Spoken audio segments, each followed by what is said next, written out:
Sa solo game nga sana ako pero biglang may nag-invite. Sino ba naman ako para tumanggi? Ginamit nga namin dito ang duwong Gon at Killua at umpisa pa nga lang ng laban nahook agad ako ni Franco. Buti na lang si Gon to the rescue. Masyado na ngang inaargabyado ng kalaban namin yung gold day namin kaya naman si Gon at Killua bumak up na.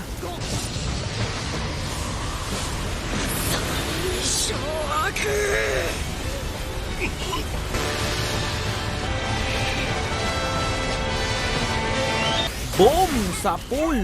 Dito nga may sinugod si Gon, kaya naman binakapan ko siya. The connection.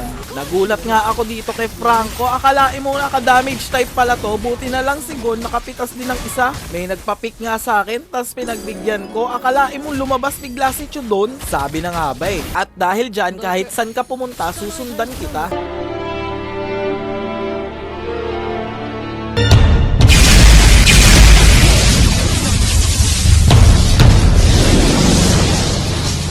Tama nga yung sabi ni Gon, hindi basta-basta dapat nagtitiwala. Akala mo ata, Chu, yun na yun eh. Hindi pa ako tapos sa'yo, gaganti pa rin ako. Naglalakad nga kami ni Gon, tapos biglang lumabas tun Chu. Di mo kami kakayaning dalawa. Tapos namataan nga namin yung Franco at Mia. Nadamay patuloy sila. Perfect combination yan eh. Tingin ko naman makakapasa na kaming dalawa sa Hunter exam. Sabi niya dito, magpicture daw kami. Ayun, talo.